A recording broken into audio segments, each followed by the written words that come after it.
Bom dia. 1 Reis, capítulo 16, a partir do versículo 29. 1 Reis, capítulo 16, a partir do versículo 29. No ano 38 do reinado de Asa em Judá, Acabe, filho de Onri, se tornou rei de Israel e governou durante 22 anos em Samaria. Ele fez o que era mal diante dos olhos de Deus, o Senhor, Deus de Israel, e todas suas atitudes foram ainda piores do que qualquer um dos que haviam reinado antes dele. Acabe considerou que não teria qualquer importância cometer os mesmos erros de Jeroboão, filho de Nebate, e fez pior. Casou-se com Jezabel, filha de Equibal, rei do Sidônio, e passou a devotar seu culto a Deus Baal. Ele ergueu um altar ao Deus Baal no templo de Baal, que também construíram em Samaria. Em seguida, mandou fazer um poste sagrado de maneira que Acabe cometeu tantos atos abomináveis que conseguiu provocar a ira de Deus, o Senhor, Deus de Israel, muito mais do que todos os reis de Israel que o precederam. Durante o seu reinado, Hiel de Betel reconstruiu Jericó, lançou os alicerces à custa da vida do seu primogênito, Abirão, e quando conseguiu estabelecer as portas da cidade, seu filho caçula, Segub, morreu conforme fora determinado pela palavra que o Eterno havia proferido por intermédio de Josué ben Nun, filho de Nun. Quando tinha 38 anos que Asa era rei em Judá, governava Judá, o Acabe era um filho de Onri, ele se tornou rei em Israel. Ou seja, ele ficou com a maior parte, as 11 tribos, né, de Israel, ele governava todo sobre eles. Estava em Samaria. E Judá, né, que o Asa governava a partir de Jerusalém. Acabe foi na Bíblia ele é considerado o pior rei de Israel. Sabendo que ele casou com uma pessoa, uma mulher daquelas que Deus disse para não casar, né, como estrangeira. Ele adorava o Deus dela, o Deus dela, inclusive mandou construir altares, né, para esse Deus Baal. Porque esse era o Deus do Sidônio. Jezabel, nós vamos ouvir a história dela. Ela é adoradora de Baal, seria uma profetisa de Baal, e ela levou o marido a seguir os caminhos dela. Ele adorava, ele seguia o Deus Baal e não mais o Deus de Israel. Então ele fez tudo contrário à palavra de Deus, de uma maneira declarada contra Deus. E na época do seu reinado, Hiel entendeu de levantar novamente e reconstruir Jericó. Jericó tinha sido destruído na época que o povo entrou em Canaã, quando vieram do Egito, quando Josué ainda os guiando, quando os muros, né, de Jericó caíram, e Jericó, em nome do Senhor, amaldiçoou Jericó. Diz que quem tentasse reconstruir perderia o seu filho, o filho morreria. Ele fez aquela maldição, lançou aquela maldição. E esse Eliel entendeu de reconstruir. E assim aconteceu. Ele perdeu os 2 filhos, de acordo com a palavra de Deus. A palavra de Deus se cumpre. Não importa a quantidade de anos, dezenas, centenas de anos depois. Ou pode ser até mesmo milhares. Se Deus falou, com certeza vai acontecer. Ele fez e aconteceu. Então agora nós vamos entender, conhecer bem quem foi Acabe, quem foi Jezabel, que todo mundo fala sobre Jezabel. Jezabel era a esposa do rei Acabe. Acabe, o pior rei de Israel. Jezabel era a mulher que mandava, inclusive em Acabe. Acabe, nós vamos ver que ela era um covarde, era dominado pela mulher. 1 Reis, capítulo 17. Primeiro livro de Reis, capítulo 17.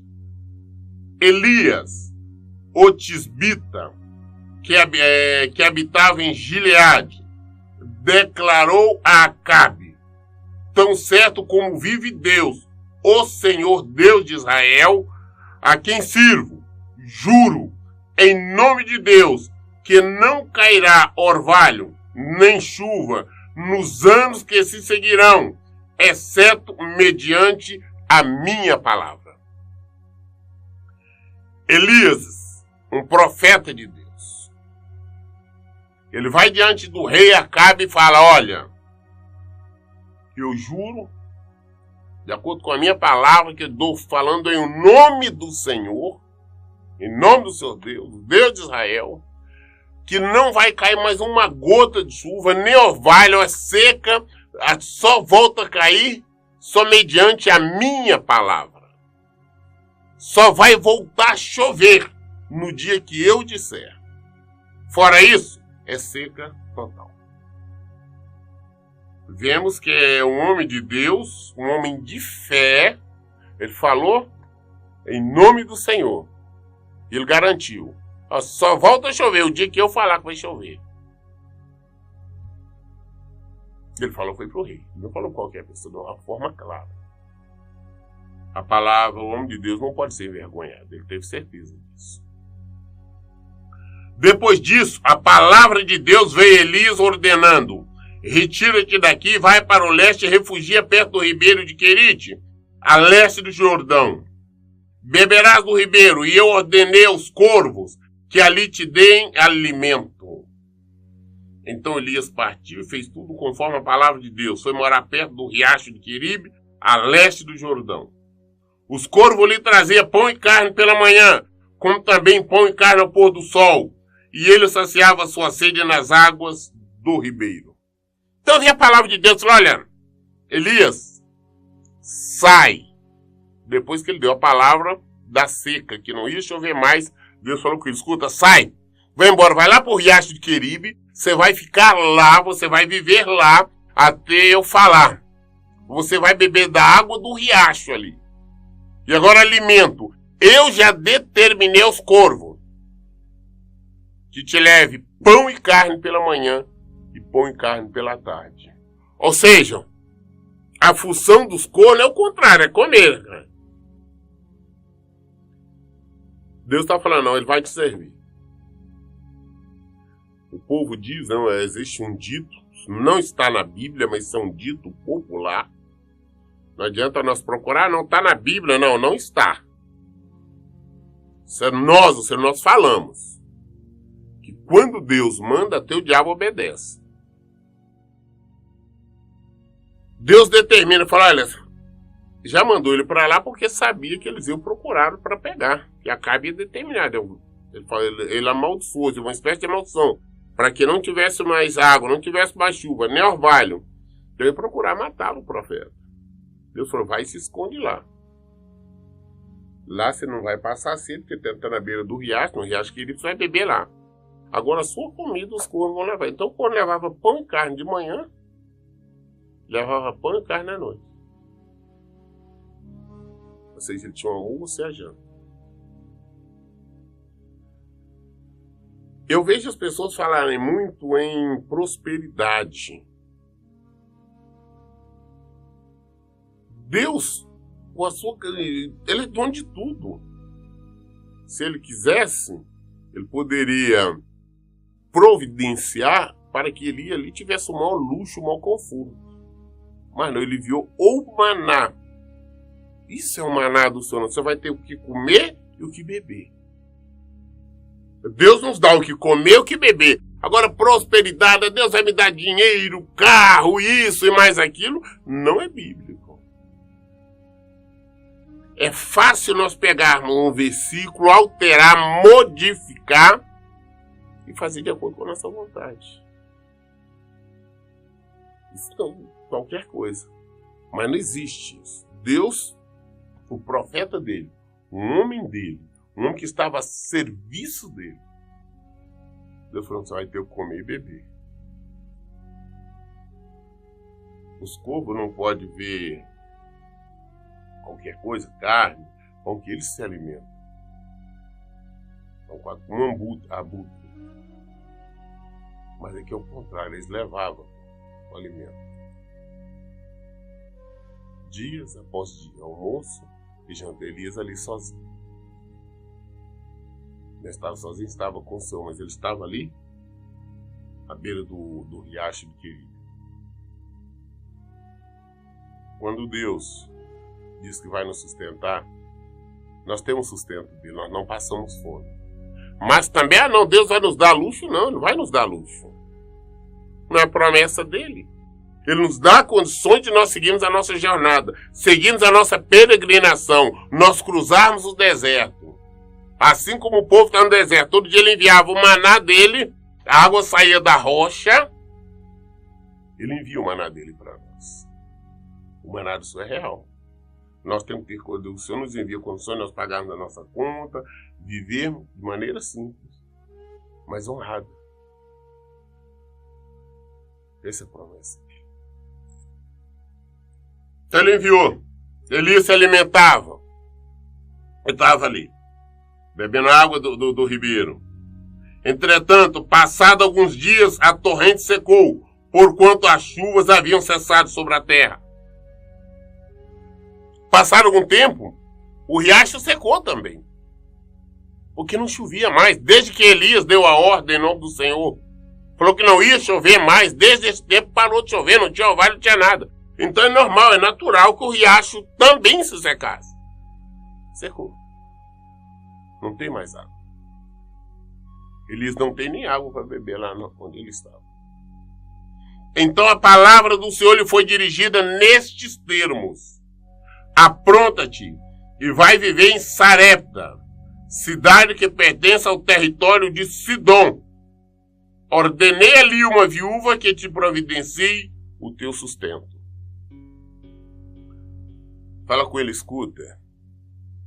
A água acabou, não tinha mais do que beber. Falou, olha, sai daí, vai para Sidom. Tá mandando para Elias território estrangeiro.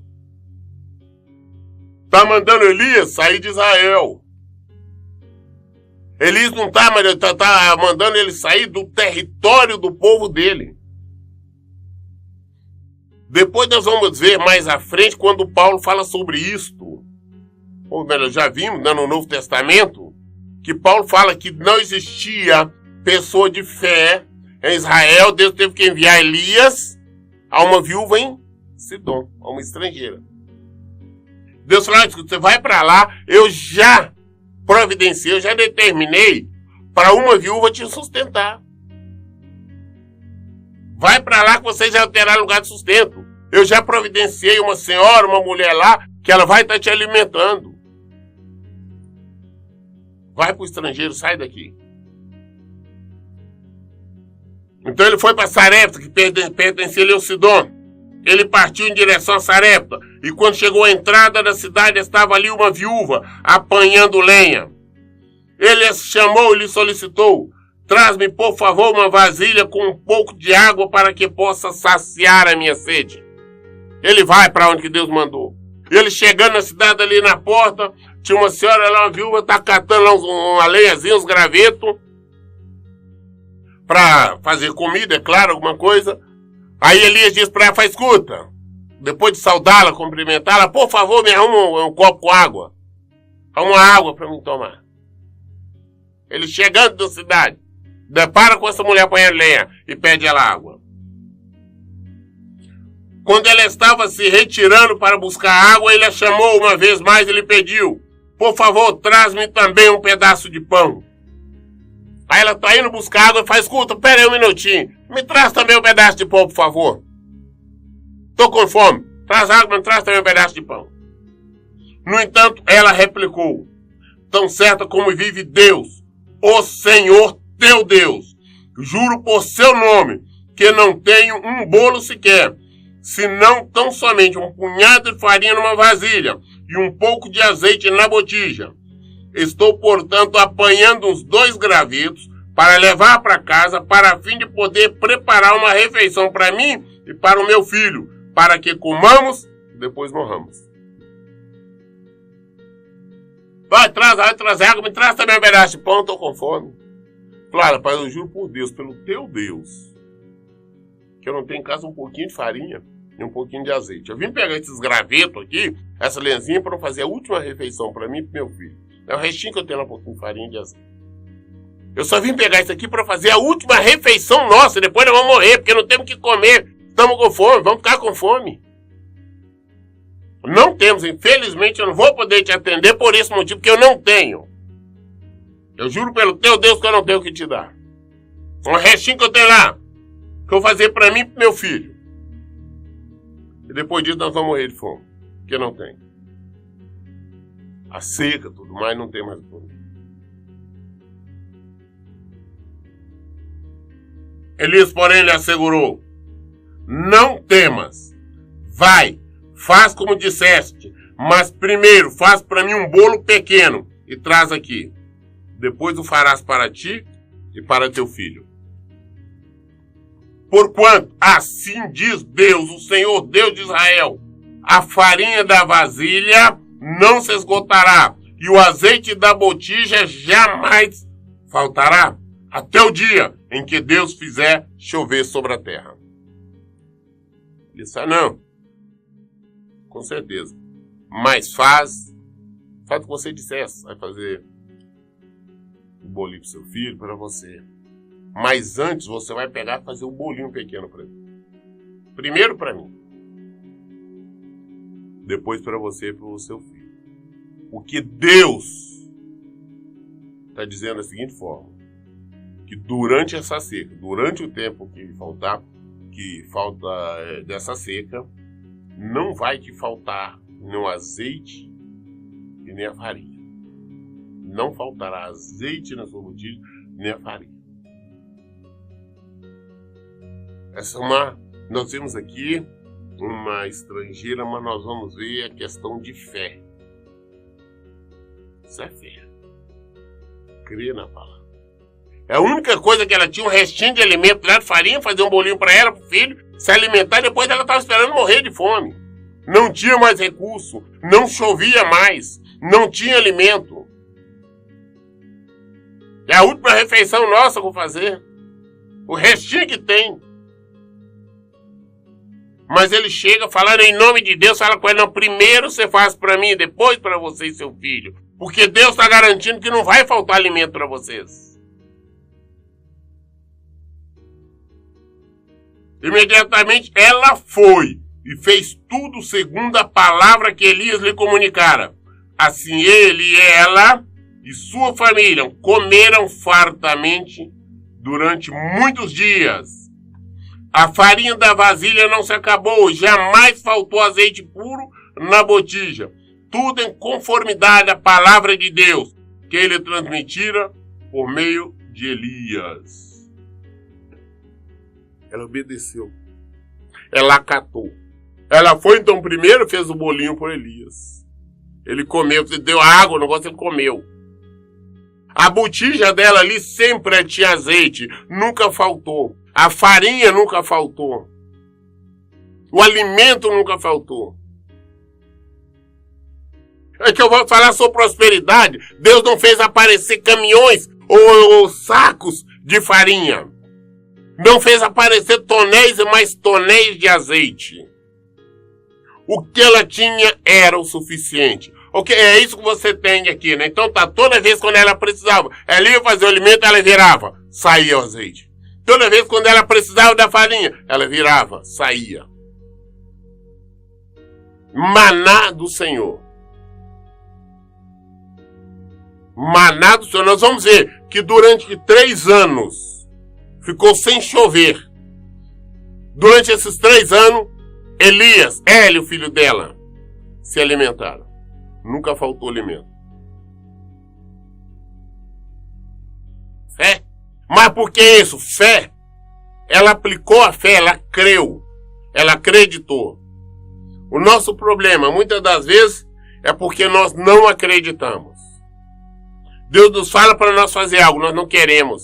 Nós acreditamos naquilo que é visível, naquilo que nós podemos tocar, naquilo que nós podemos sentir. Isso não é fé. A fé é o que está lá em Hebreus 11. É você está acreditando naquilo que você não está vendo. Você está esperando aquilo que aos olhos de todos é impossível. Mas acontece. Ela só tinha um restinho, não dava nem para ela direito mais do filho. Elias falou em nome de Deus, falou, primeiro faz para mim. Ela fez. Ela cuidou primeiro desse profeta, desse homem de Deus. Nunca faltou alimento para ela. Ela foi abençoada. Ela foi abençoada. Elias foi mantido, sustentado. Deus a usou pela fé dela. Usou para abençoar Elias. E também usou Elias para abençoá-la. Os dois foram abençoados. Elias teve alimento durante 3 anos. Ela também. Se nós queremos alguma coisa, nós temos que agir pela fé. Não é pelo que é visível. O que é visível, qualquer coisa faz. Se nós cremos em Deus, nós somos dependentes dele. Passado estes acontecimentos, o filho dessa mulher viúva, dona de casa, adoeceu gravemente e morreu. Tempos depois, o filho dela ficou doente e veio a falecer. Então ela reclamou a Elias: que foi que te fiz de mal, ó homem de Deus? Vieste para condenar-me pelo meu pecado e matar o meu filho? O filho dela morreu. Ela sabia que Elias era um homem de Deus. Ela falou: o que você fez? Você veio aqui para condenar pelo meu pecado? Eu sei, no passado ela tinha errado, tinha pecado, não sabemos que tipo de pecado. Você veio aqui para me condenar, para mostrar o meu pecado? E agora essa maldição fazer com que meu filho morra? Para perceber os erros que eu cometi? Foi por isso, o homem de Deus? É o que ela questiona. Ao que Elias lhe rogou: dá-me teu filho. Tomando gentilmente dos braços dela, levou ao quarto de cima onde estava hospedado e colocou sobre o seu leito. Em seguida clamou o Senhor, dizendo: ó Deus, meu Deus, até essa generosa viúva que me hospeda, tu queres afligir e fazer o seu filho morrer? Então ele deitou sobre o menino 3 vezes e suplicou o Senhor: ó Deus, meu Senhor, Deus, fazem voltar a vida a este menino. E o Senhor viu o clamor de Elias, e a vida retornou ao menino, e ele viveu. Quando Elias ouve a mulher falando: você veio apontar o meu pecado, o meu erro, meu filho morreu. Foi por isso, por causa do meu pecado?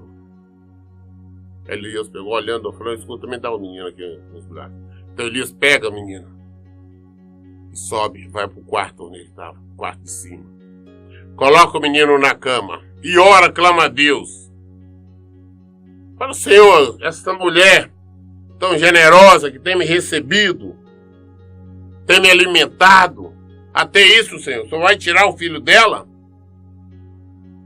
Ele orou, ele clamou a Deus, ele falou com Deus, ele pediu a Deus para trazer novamente a vida ao menino. Dá a vida ao menino.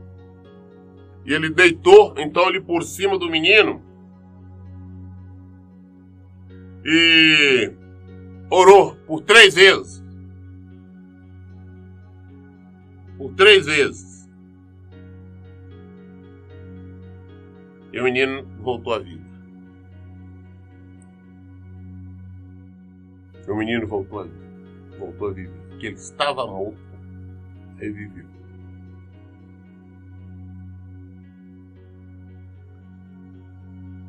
Nós vemos alguns casos na Bíblia, nós lemos esse, vamos ver outros também.